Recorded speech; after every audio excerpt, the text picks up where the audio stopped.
Assalamualaikum warahmatullahi wabarakatuh.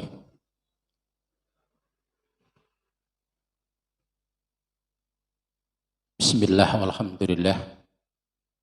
Wassalatu wassalamu ala Sayyidina Muhammad bin Abdullah wa ala alihi wa sahbihi wa mawalah. Amma ba'du. Yang terhormat Ketua Gerakan Pemuda Ansor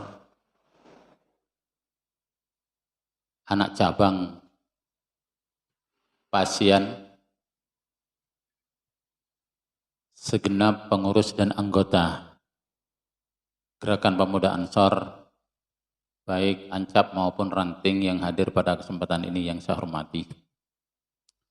Alhamdulillah, pada kesempatan ini kita dapat hadir bersama-sama dalam acara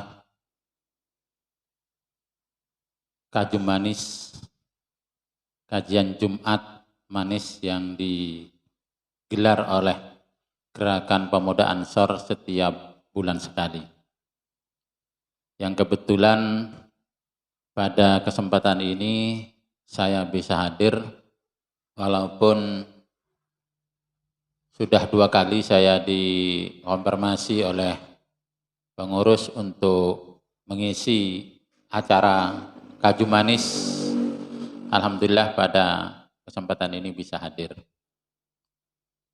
Salawat serta salam mudah-mudahan tetap terlimpah curahkan kepada junjungan kita Nabi Muhammad sallallahu alaihi wasallam wa ala alihi wa sahbihi ajma'in.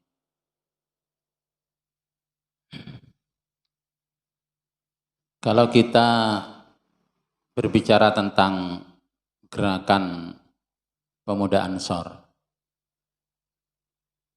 namanya saja gerakan, artinya sebagai pemuda Ansor, sebagai pengurus maupun anggota, harus senantiasa dinamis, optimis, bergerak, jangan sampai stagnas. Walaupun kenyataannya dari periode ke periode ada saja pengurus itu yang stagnas, statis, gerakannya tidak jelas. Namun walaupun demikian kita tidak perlu menisbikan terhadap pengurus yang selama periodenya tidak memiliki gerakan apa-apa. Karena kita bisa melanjutkan kepengurusan itu karena adanya pengurusan yang sebelumnya. Ini masih mending daripada Gerakan Pemuda Ansor Anak Cabang Pasien itu tidak ada pengurusnya. Kan ya? Stagnas seperti itu masih bagus. Artinya sejarah Ansor di Kecamatan Pasien itu masih tetap berjalan, berlangsung.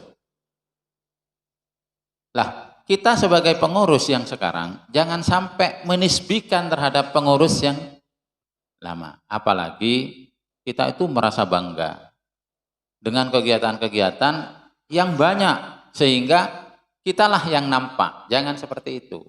Kita bisa dikatakan baik karena ada perbandingannya, ada komparatifnya.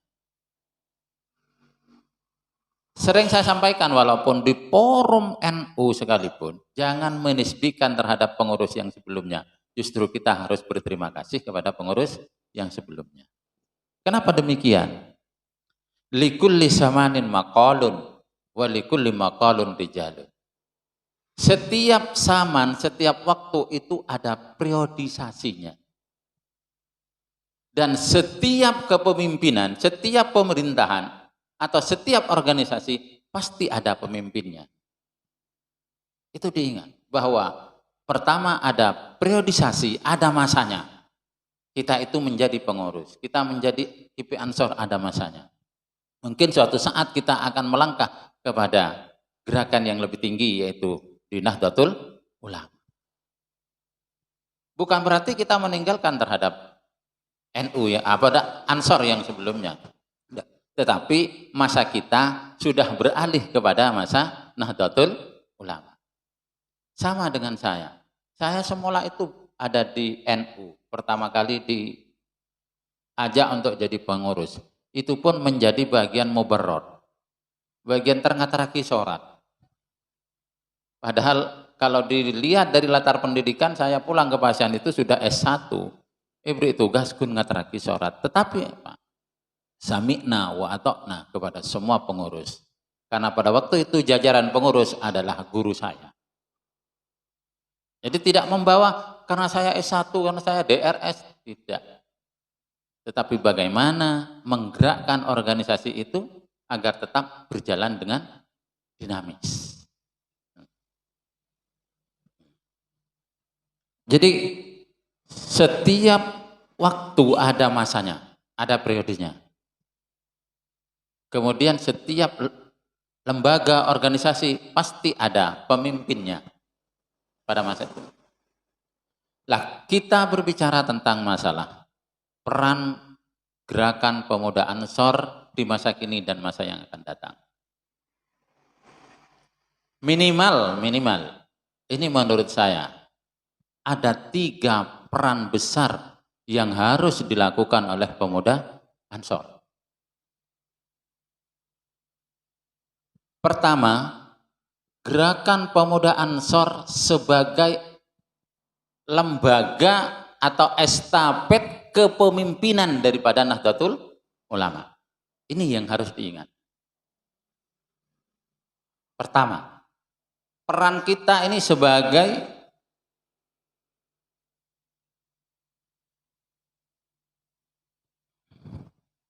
pendekatan dalam pembinaan kepemimpinan. Artinya, gerakan pemuda Ansor ini masih sebatas sebagai lembaga penggemblengan, lembaga diklat, lembaga pembimbingan untuk menuju ke arah kepemimpinan yang sebenarnya. Oleh karena itu, karena GP Ansor sebagai lembaga diklat, sebagai lembaga kepemimpinan, pendidikan kader untuk melangkah kepemimpinan, ada hal yang perlu kita pahami adalah tafaqahu qabla an tasudu. Kuasailah ilmu sebelum kamu menjadi pemimpin. Ilmu apa yang harus kita pahami? Pertama adalah ilmu agama. Tentu. Karena kita setelah menjadi pengurus GP Ansor mungkin suatu saat nanti masanya kita itu masuk kepada pengurusan NU, kita sudah lebih banyak berkiprah di bidang keagamaan. Di samping itu juga apa? Ilmu apa saja yang harus kita pahami? Ilmu pengetahuan yang lain. Seperti di masa sekarang, ilmu medsos ini harus dikuasai. Perang kita berada di medsos sekarang. Kalau kita tidak memahami terhadap medsos, maka kita akan tergilas oleh medsos itu sendiri. Sedikit ada informasi begini, kita langsung menanggapi, kita geriduh kemana-mana. Padahal itu hanya settingan. Saya pernah terpengaruh, ada seorang pemuda dari Indonesia itu ikut pencarian bakat internasional, masuk di YouTube. Dia membawakan suara adzan di sana. Ternyata jurinya semuanya itu kagum, menyatakan jempol semuanya. Ternyata setelah diselidiki, bukan yang sebenarnya tetapi editan. Padahal itu merupakan medsos yang bagus. Tapi kalau editan seperti itu kan, apalagi isi medsos itu yang tidak benar, itu yang perlu kita filter. Lah, oleh karena itu kita harus belajar banyak faktor. Lah, lahirnya seorang pemimpin itu karena 2 faktor. Ada yang faktor pertama adalah faktor fitrah. Faktor fitrah. Dia dididik atau tidak dididik karena dia itu sudah punya fitrah pemimpin, maka dia dijadikan pemimpin bagus. Kenapa? Karena fitrahnya sebagai memiliki fitrah sebagai pemimpin. Bukan berarti kita tidak punya fitrah, tidak. Semua manusia yang dilahirkan itu memiliki fitrah sebagai pemimpin. Kullukum ra'in wa kullukum mas'ulun an ra'iyatihi. Memang kita itu dari lahir sudah oleh Allah dibekali dengan fitrah kepemimpinan, sehingga tatkala kita memimpin dalam sebuah organisasi itu bagus. Kenapa? Pertama karena adanya fitrah. Faktor yang kedua adalah faktor lingkungan, sehingga kita itu menjadi pemimpin. Apa? Pendidikan, pelatihan, diklat, bimlat, itu semuanya diarahkan untuk mencetak seorang pemimpin. Makanya di Ansor itu ada diklat SAR, ada diklat-diklat, itu semuanya dikembangkan oleh NU. Sekarang itu ada PKP. Itu. Lah, dalam apa tujuannya? Untuk menciptakan kader yang sesuai dengan harapan kita. Lah, faktor yang ketiga yang mempengaruhi untuk menjadi seorang pemimpin yang baik, perpaduan antara natural dengan pedagogis, antara bakat dengan pendidikan. Dua-duanya dipadukan. Kadang-kadang ada orang yang punya bakat untuk menjadi pemimpin, tapi dia pendidikannya rendah, kurang diperhatikan oleh orang. Ada orang yang pendidikannya tinggi sampai doktor, tetapi jiwa kepemimpinannya tidak ada, tidak sanggup untuk menjadi seorang pemimpin. Jadi peran yang pertama Gerakan Pemuda Ansor adalah merupakan lembaga pengkaderan kepemimpinan. Itu pasti mulai dari awal sampai sekarang sampai yang akan datang selalu menjadi lembaga pengkaderan kepemimpinan. Lah, di dalam menciptakan kader kepemimpinan itu yang melalui pedagogis, yang melalui pendidikan, itu banyak hal yang harus diperhatikan. Pertama adalah metodenya. Bagaimana kita mendidik, metode untuk mendidik. Gerakan Pemuda Ansor itu untuk menjadi pemimpin, itu harus ada metode yang harus digunakan. Begitu juga harus menguasai prinsip-prinsip dalam kepemimpinan.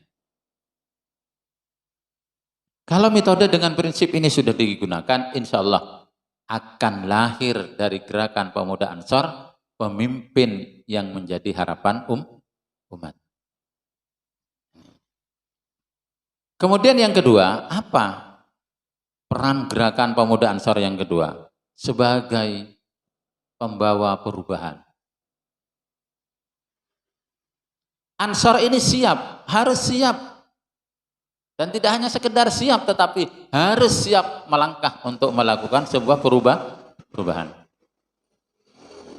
Apalagi di Kecamatan Pasian.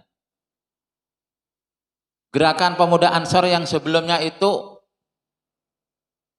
saya katakan dinamis. Apa? Stagnas. Tidak begitu bergerak. Hanya tahu bahwa ada pengurusnya ini nama pengurusnya. Kalau ada kegiatan di cabang baru kita hadir. Tetapi di Pasian sendiri tidak muncul. Kegiatan apa dari Gerakan Pemuda Ansor itu? Lah, oleh karena itu kami mengharap dari pengurus dan anggota Gerakan Pemuda Ansor anak cabang Pasian yang sekarang ini harus melakukan sebuah perubahan. Yang semula stagnas kita rubah menjadi dinamis. Tentu saja perubahan ini tidak langsung besar, sedikit demi sedikit kalau kita kumpulkan nanti akan menjadi bukit. Saya sudah banyak mengetahui Gerakan Pemuda Ansor anak cabang Pasian, baik dari sisi keagamaan, baik dari sisi menggerakkan anak ranting, dari sisi sosial kemasyarakatan itu sudah nampak. Seperti yang terjadinya longsor yang menimpa pondok pesantren Kiai Muhadi, itu Ansor dengan bansernya bergerak duluan.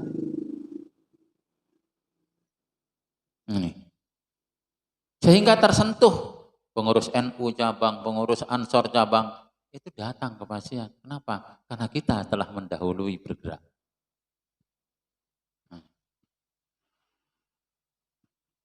Dengan gerakan kita itu yang seperti itu sehingga bisa menolong dan bahkan bisa mengangkat Kiai Muhyiddin itu sekarang menjadi ketua Persatuan Umat Beragama.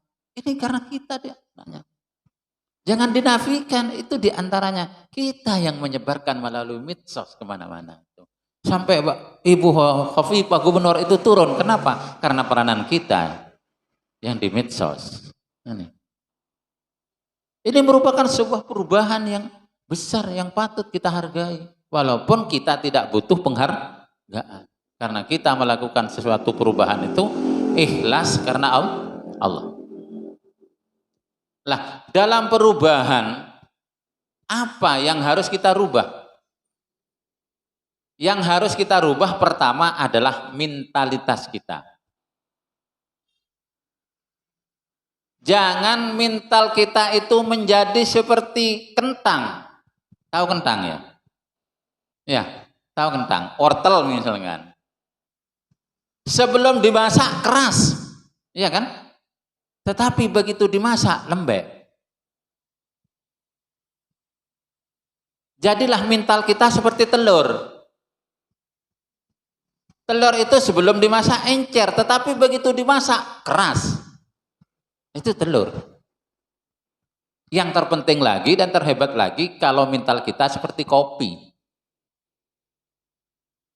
Ditaruh dimanapun saja tidak akan pernah berubah namanya. Coba kopi dicampur dengan gula, dicampur dengan air menjadi apa? Kopi. Kopi dicampur dengan gula, air, susu menjadi kopi susu. Iya kan? Cappuccino. Artinya dimanapun saja berada, kopi itu tidak pernah kalah. Ini mental kita yang harus diperbaiki pertama. Oleh karena itu dengan gerakan pemuda Ansor itu merupakan lembaga atau organisasi diklat pendidikan dan pelatihan. Nah, yang kedua apa yang harus kita lakukan dalam peran gerakan pemuda Ansor sebagai pembawa perubahan kepemimpinan umat, utamanya di Nahdlatul Ulama, peremajaan. Jadi setelah mental kita itu dilatih, digembleng, pasti akan terjadi adanya peremajaan. Sesuai dengan yang apa yang saya sampaikan tadi, likulli zamanin maka likulli daulatin rijalun. Setiap zaman itu ada periodisasinya dan setiap pemerintahan atau organisasi ada pengurusnya. Masa kita berapa tahun sekarang? 2 tahun sebagai pengurus. 2 tahun. Berarti sudah diperpendek ini. Lah, masa kita 2 tahun. Lah, selama 2 tahun ini apa perubahan-perubahan yang telah kita lakukan untuk ke arah yang lebih baik? Dan kita harus sadar, setelah masuk 2 tahun, pada akhir masa khidmat, kita harus menyadari bahwa harus ada peremajaan pengurus. Syukur kalau kita terpilih kembali, berarti kita itu masih dikehendaki oleh semua anggota. Tetapi tatkala kita tidak dikehendaki oleh pengurus, oleh anggota untuk menjadi pengurus lagi, jangan kita merasa risau. Jangan lantas kita meninggalkan organisasi, tidak. Justru kita harus membaur di dalamnya, karena memang peremajaan itu harus terjadi di dalam organisasi. Justru seorang pemimpin yang baik, apabila dia sudah pada masanya harus berhenti, harus diganti, dia legowo nerima kemudian kadernya yang diangkat untuk meneruskan perjuangannya, ini merupakan adalah pemimpin yang baik. Saya repot mempas jadi pengurus tak ada toron, tak aktif. Kita memiliki adat ketimuran, metoron pemimpinan itu tidak tidak berakhlak, kurang berakhlak, pimpinan langsung diturunkan, tidak berakhlak. Tetapi di NU maupun di Ansor itu menunggu sampai pada masa hikmatnya. Tetapi ada pengurus yang seperti itu. Abang letak kendain pun anggota pas tak gelem ngerti, tak gelem toron. Kenapa jalan mengundurkan diri? Nah, itu kan lebih baik. Bahkan sudah masuk pada masanya itu pergantian pengurus peremajaan, dia masih menempuh berbagai macam cara. Bahkan reformasi tidak dilaksanakan. Langsung reformasi SK. Ya kan? Ada kan yang seperti itu. Reformasi SK. Tidak ada pemilihan pengurus baru, tetapi hanya SK-nya diajukan menjadi SK terbaru, masa hikmatnya berubah. Hal yang seperti itu jangan dilakukan. Biar lebih baik, sportif kita adakan, apa istilahnya, konferensi. Konferensi untuk pemilihan pengurus. Ini peremajaan. Dalam sebuah kaidah itu, dalam peremajaan ini ada dua jalur yang harus kita tempuh. Ada dua jalur yang harus kita tempuh. Yang pertama adalah jalur rejuvenation. Dalam bahasa asingnya itu rejuvenation. Pemberian semangat atau spirit kepada pengurus yang sedang berjalan. Dikira organisasi tidak bergerak, tidak ada kegiatan apa-apa, maka jalur yang harus ditempuh pertama kali memberikan spirit atau rejuvenation kepada pengurus yang ada agar organisasi itu berjalan dengan baik. Spirit sudah diberikan, tetap tidak jalan, maka jalur yang harus ditempuh, jalur yang kedua adalah regenerasi, peremajaan. Kalau sudah tidak berjalan, maka itu yang harus ditempuh. Jangan dibiarkan terus. Kalau dibiarkan terus nanti akan membahayakan terhadap organisasi.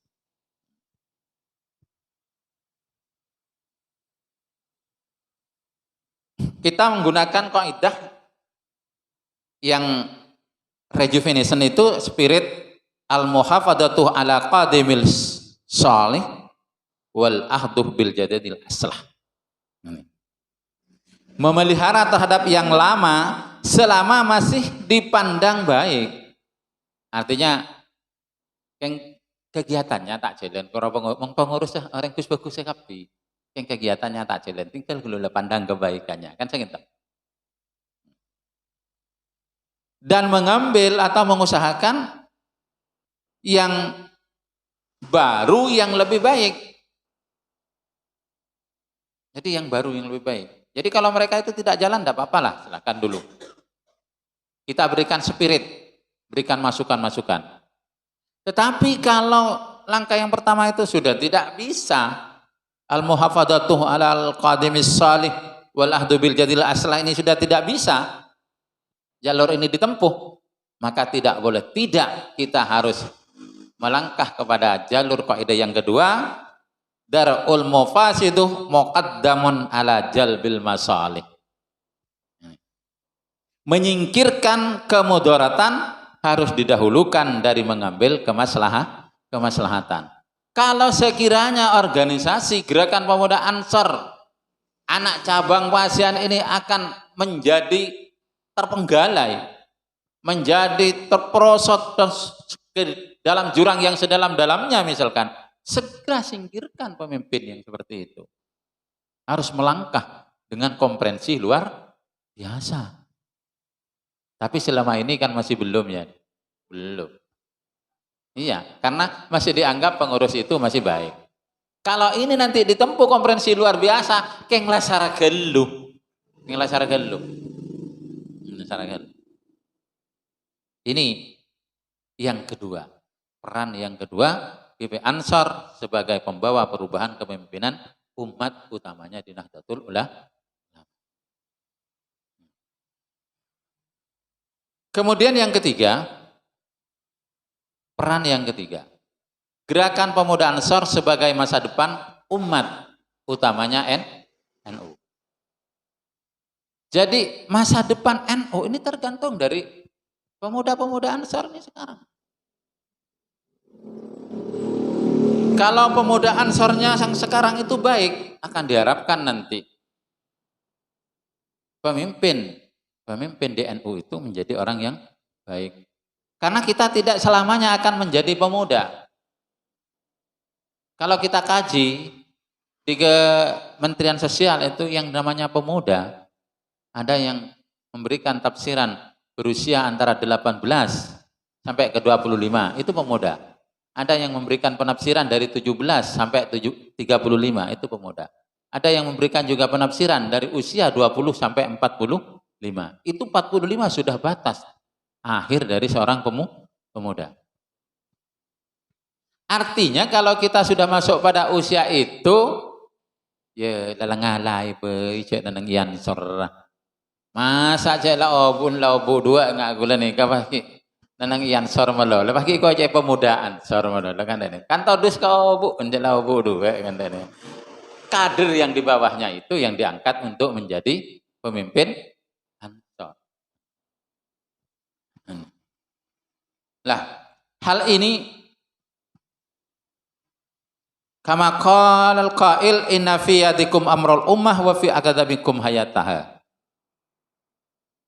Terletak pada mulah pemuda masa depan umat.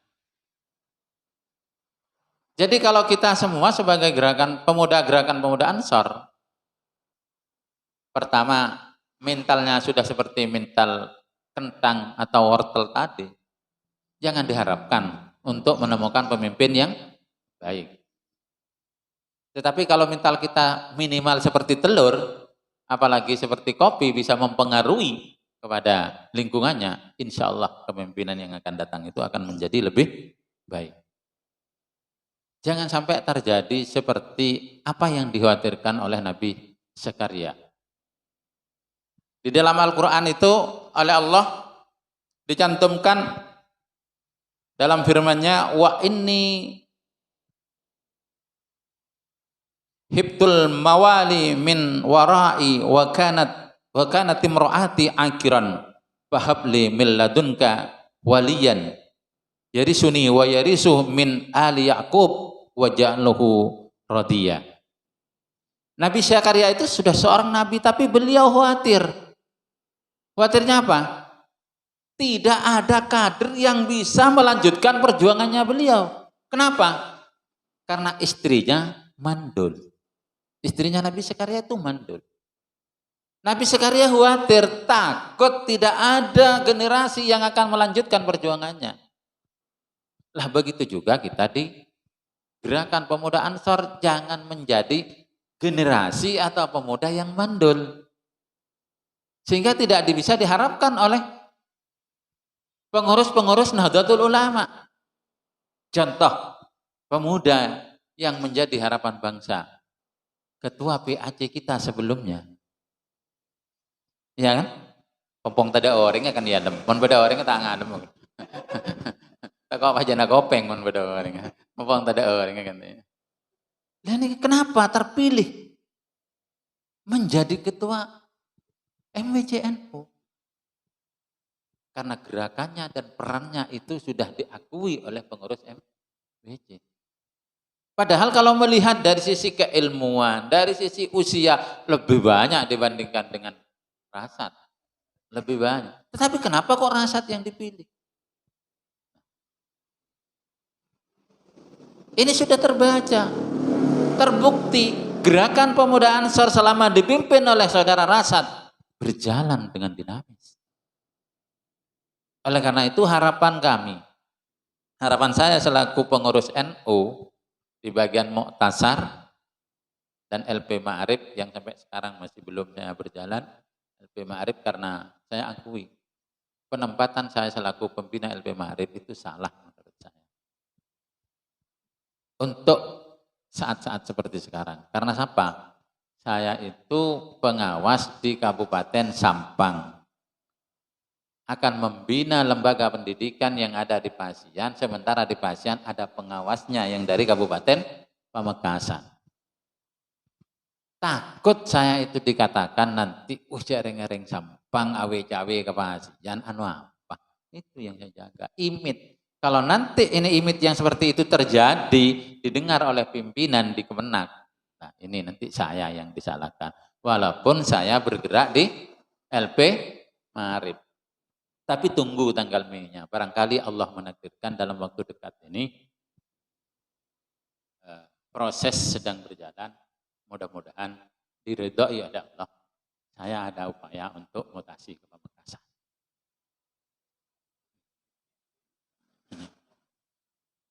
Karena sudah 21 tahun saya ada di Sampang. Kapan untuk mengabdikan diri dengan jabatan pengawas di daerah sendiri?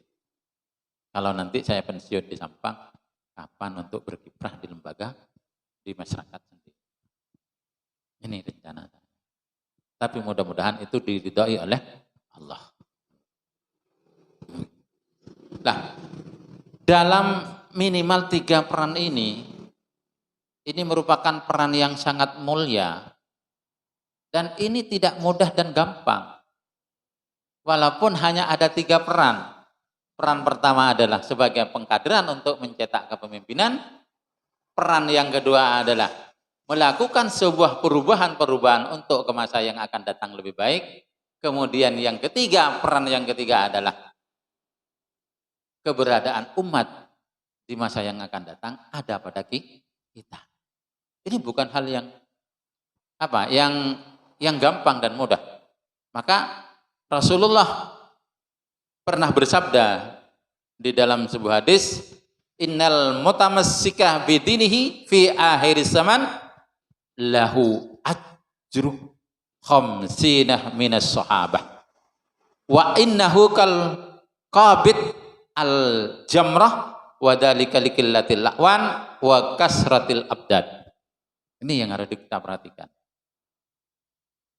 bahwa bagi seseorang, utamanya kader yang komitmen konsekuen kepada agamanya, memegang urusan agama, ini oleh Allah, oleh Rasulullah dijamin mendapatkan pahala seperti 50 sahabat.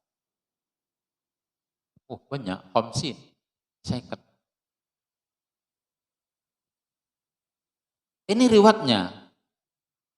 Tetapi di balik itu Rasulullah menyatakan, wa innahu kal qabid alal jamrah. Orang yang komitmen terhadap memegang agama, konsekuen terhadap agamanya, bagaikan orang yang memegang bara di tangan. Pada benekuk mardah nang tangan. Iya col mateh tekuk tekuk panas. Tetapi mari kita semuanya komitmen untuk menjaga agama ini dengan baik, utamanya yang ala ahlus sunnah wal jamaah. Tentu saja hal yang semacam ini kita harus banyak pendekatan kepada para masyayikh Nahdlatul Ulama, sehingga kita tidak terombang-ambingkan oleh para muballigh yang di luar kita. Di masa sekarang hebat-hebatnya, gencar-gencarnya di medsos itu banyak orang yang tabligh justru menyinggung terhadap ajaran-ajaran yang dilaksanakan oleh Nahdlatul Ulama. Menisbikan ini tidak ada dasarnya, ini tidak ada. Tetapi kalau kita dekat kepada ulama kita, insya Allah kita akan menemukan dasar-dasarnya. Seperti contoh yang disampaikan oleh Ketua Tanfid, ya. Ketua NU Jawa Timur, Kiai Mas Duki Mustamar. Beliau sampai mengangkat kitabnya. Ini ada di dalam Sahih Bukhari, halaman sekian, nomor sekian. Ini ada. Lah, Itu. Kalau kita tidak mendekat kepada ulama, begitu ada persoalan, tinggi pikir masuk akal, kita mulai miring kandin gibi. Kenapa? Karena kita itu tidak menyiapkan mental seperti mentalnya ulama kita. Saya kira itu yang dapat saya sampaikan pada kesempatan ini. Mudah-mudahan apa yang saya sampaikan sedikit membawa manfaat. Kalau itu benar semata-mata petunjuk dari Allah Subhanahu wa taala, kalau itu salah dan kurang itu semata-mata kelemahan saya selaku manusia biasa. Wallahul muwaffiq ila aqwamit thoriq. Wassalamualaikum warahmatullahi wabarakatuh.